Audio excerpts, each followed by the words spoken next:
Go. Now we'll look at the muscles of the arm. First are the biceps brachii. Their origin are the supraglenoid tuberosity and the coracoid process of the scapula. Its insertion is the radial tuberosity, and its action is to flex the supinated forearm. Next is the brachialis. Its origin is the anterior surface of the humerus on the distal half. Its insertion is the coronoid process of the ulna. Its action is to flex the pronated forearm. Next is the brachioradialis. Its origin is above the lateral epicondyle of the humerus.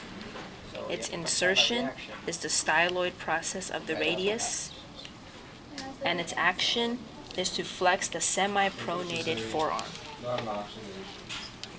Next are the triceps brachii. Its origins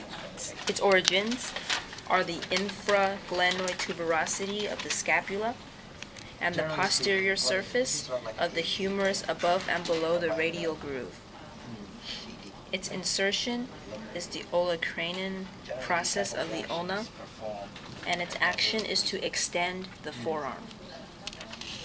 Next is the pronator teres.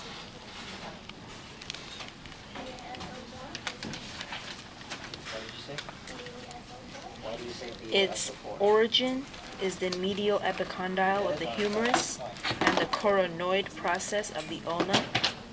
Its insertion is the mid-lateral surface of the radius, and its action is to pronate the forearm.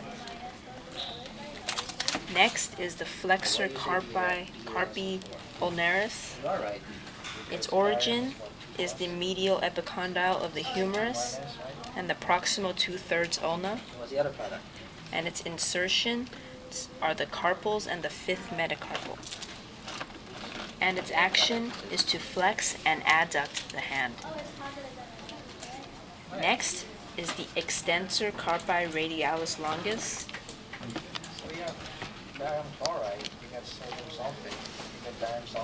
Its origin is the lateral epicondyle of the humerus. Its insertion is the second metacarpal, and its action is to extend and abduct the hand. Next is the extensor carpi ulnaris.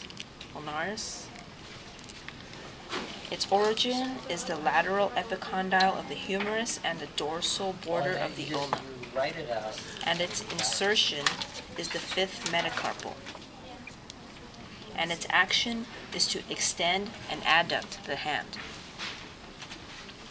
Last is the palmaris longus. Its origin is the medial epicondyle of the humerus. Its insertion is the fascia of the palm, and its action is to flex the hand.